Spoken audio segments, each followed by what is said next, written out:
Welcome to Telangana వెలుగు. నేను మీ రాజు.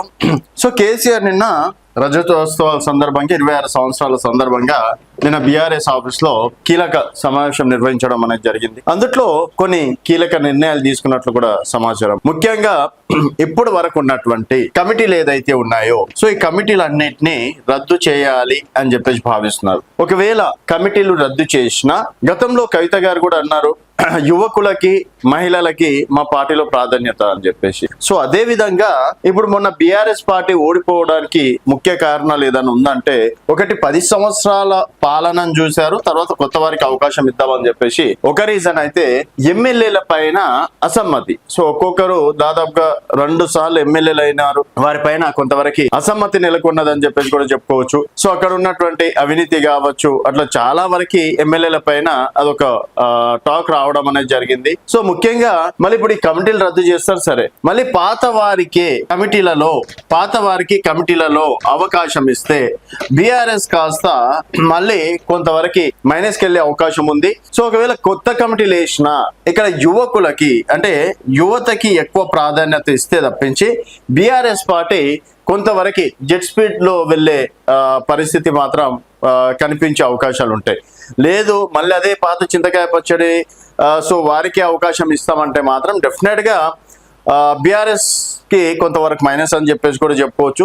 So ఒకవేళ పాత వాళ్ళు ఉండి పార్టీకి సేవలు అందించే వాళ్ళు ఉంటే వారికి ఒకవేళ ప్రభుత్వం వచ్చిన తర్వాత ఎమ్మెల్సీలు కావచ్చు, రాజ్యసభ కావచ్చు, తర్వాత ఇంకేదైనా పదవులు ప్రభుత్వ సలహాదారులు కావచ్చు, ఇంకేదైనా పదవులు ఇచ్చేసి వాళ్ళని మేనేజ్ చేసి కొత్త వారికి అవకాశం ఇస్తే మాత్రం డెఫినెట్ గా బీఆర్ఎస్ పార్టీ పుంజుకునే అవకాశం ఉంటుందని చెప్పేసి కూడా ఈ సందర్భంగా చెప్పుకోవచ్చు. సెకండ్ వన్ వచ్చేసి సభ్యత్వాల విషయం చెప్పేసి మాట్లాడారు. సో సభ్యత్వాల విషయంలో కూడా డిజిటల్ సభ్యత్వాలు అలాగే ఆన్లైన్ ఆఫ్లైన్ సభ్యత్వాలు కూడా చేయాలని చెప్పేసి కూడా భావిస్తున్నట్లు తెలుస్తుంది.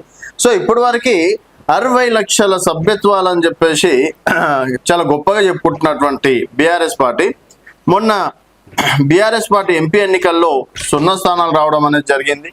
తర్వాత జరిగినటువంటి ఎమ్మెల్సీ ఒకటి గెలవడం ఒకటి ఓడిపోవడం అనేది జరిగింది.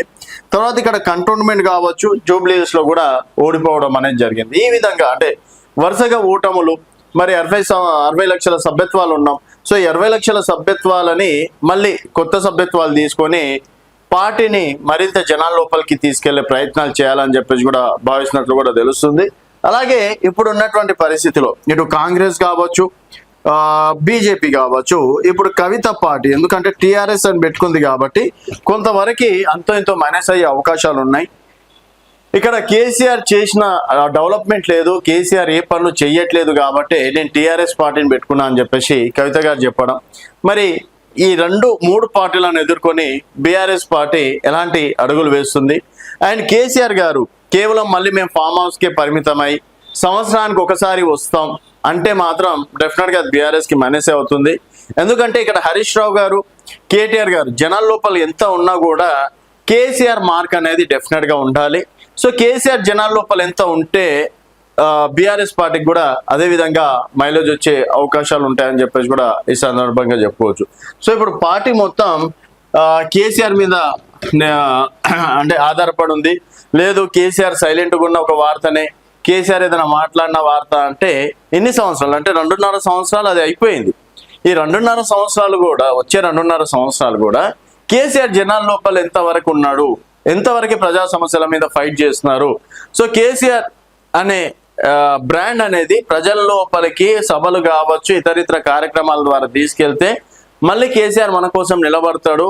సో కేసీఆర్ ముఖ్యమంత్రి చేయాలంటే డెఫినెట్ గా మనం బీఆర్ఎస్ పార్టీ కోటేయాలనే ఫీలింగ్ ని ఆలోచనని కేసీఆర్ తీసుకొస్తే తప్పించి బీఆర్ఎస్ పార్టీకి నెక్స్ట్ ఫ్యూచర్ ఉండే అవకాశం అనేది చాలా తక్కువ. ఎందుకంటే సోషల్ మీడియాలో వస్తున్నంత మాత్రాన ఇంకా బీఆర్ఎస్ పార్టీ అధికారంలోకి వస్తుంది అని చెప్పేసి అనుకోవడం కూడా ఇప్పుడు ఉన్నటువంటి పరిస్థితిలో ఒక రకంగా మూర్ఖత్వమే అవుతుందని చెప్పేసి కూడా ఈ సందర్భంగా చెప్పుకోవచ్చు.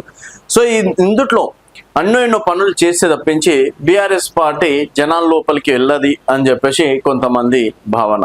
సో ఈ వీడియో పైన మీ అభిప్రాయాల కింద కామెంట్ రూపంలో తెలియజేయండి. చూస్తూనే ఉండండి తెలంగాణ వెలుగు.